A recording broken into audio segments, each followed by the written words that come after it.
Jamie asks, how can one be happy in their own company? Well, that is probably one of the most important things to be able to do, because we can't guarantee that we'll always be in good company. We will be in company because we are living on this earth, and there are other 7 billion people in this world, and so we'll always have some kind of a company. But the key is that company the kind of company that we wish to have? And if not, lacking a choice company, can we then enjoy our lives by ourselves until we find maybe appropriate or someone who is pleasant for us to keep company and interact more? The answer to that question is, in order to feel good and be happy in your own company, it's like anything else. In order to feel comfortable with your bicycle, you got to know how to ride it. In order to feel comfortable with the horse that you want to enjoy, you got to learn how to ride it. And in order to do that, you got to be able to communicate with the horse, understand its characteristics. That will be good company if you can base it on your knowledge about what the horse likes or dislikes, and so on and so forth, or how to get on the bike and get off the bike, how to keep your balance, and so on. These are little things that if we want to operate any machinery or want to be in contact with anything out there in nature, there are protocols which comes from knowledge of how that thing is made. But unfortunately, through our lives, we don't spend any time to learn how we are made. Yet we want to have a good connection and consider ourselves to, and wonder why are we or are we not in good company. First thing to do is to understand how we are made. Once we are clear on what is the entity of an individual made out of, at least as much as we can figure it out, then you will be able to focus on what other ingredients you should be focusing on. For example, most of us, as we grow up during our childhood,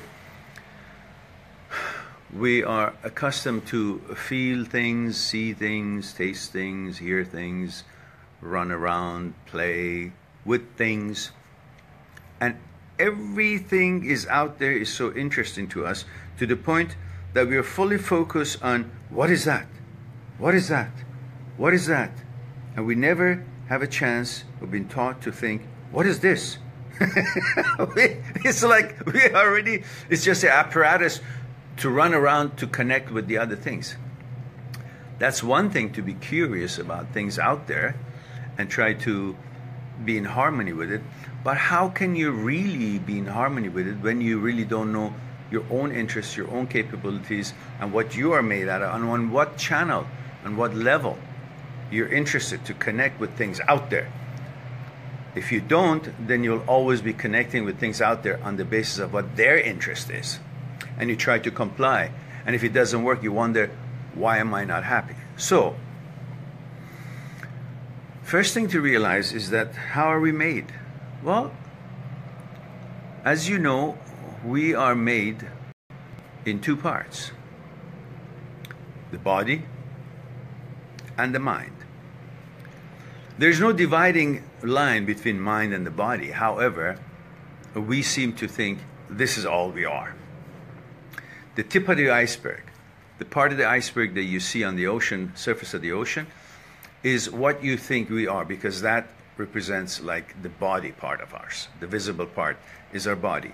But the iceberg has also many, many times bigger than what's visible on the surface of the water, of the ocean, underneath the ocean.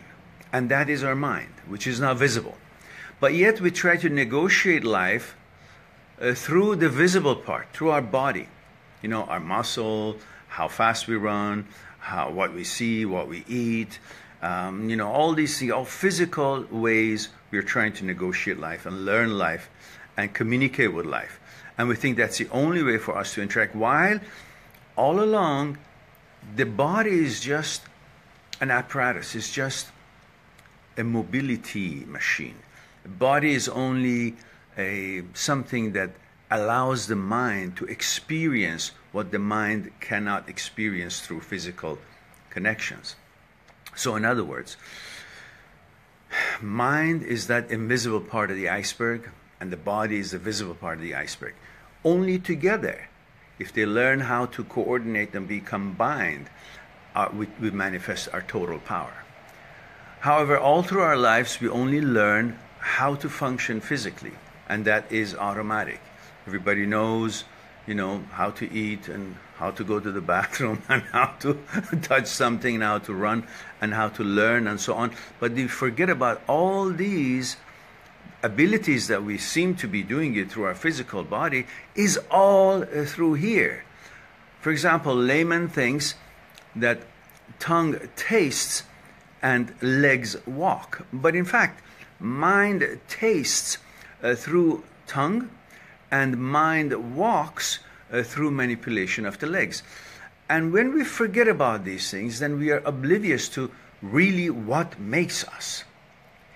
And when we focus on the fact that we are made out of two things, mind and the body, and then, of course, the whole thing is run by something called energy, which flows through the universe from one end to the other and passes through us and encompasses us and helps us to be facilitating in some ways to be alive and function. That energy runs through the whole mind and body. Now the question would be, how do we get to know a little bit better? Well, once we realize there's body and mind, and we know we have learned most of the things about the body, what it does, how it can function, and so on, perhaps it would be a good time to pay some attention to how the mind works, because that's where really everything is happening. Now, there are different things about the mind itself. One, how that energy that flows through the universe and passes through us and makes us to be alive, how that is related to our existence, to our mind. What is the relationship between our mind and the body? And then what is the relationship between the energy of the universe, nature, and our energy? That all can be understood through the mind and understanding that part of the mind, negotiating and interacting with the energy of the universe. And the other would be how the mind itself works internally. In other words, how thought is born. What is consciousness? What is the role of fear in our life? What about desire? Where does that come from? What is that? How does that grow? How does that come to picture? What about ego? So understanding the fears, desire, ego, thoughts, and consciousness, and the relationship between all of them, their role in how we see the world, how we interact with the world, and in specific, how we deal with our emotions and breakups and relationships. What is the role of thoughts and consciousness and fears and desire and ego in our relationships, in our breakups, and the role of energy that is coming from one end of the universe to the other. There's abundance everywhere. That's what makes everything grow. Its relationship with us. Then we can maybe have a better understanding of our capabilities, who we are, what we are, and then on that note, try to see if we can connect with the others, or we like to be by ourselves and enjoy our company, because now we know almost everything, how we are run. And on that basis, by knowing that, we can pay attention how we enjoy better, things that we like, things that we should try to change in our consciousness, as we are a product of conditioning all throughout our childhood with the different things that we've seen and we've come in contact, we've been exposed to or been influenced by. And by understanding if those conditionings serves us right or not, then we can work on changing it. By understanding all that, we become a person that we can then be happy in our own company and not feel alone, but feel having a chance to explore ourselves and become a better understood how we can connect with the world. And to do that, we got to know how we can connect with ourselves and understand what and how we function. So I hope that is something that you wanted to know. I know I went on, but hey, some questions do take us. And that was just the tip of the iceberg, by the way.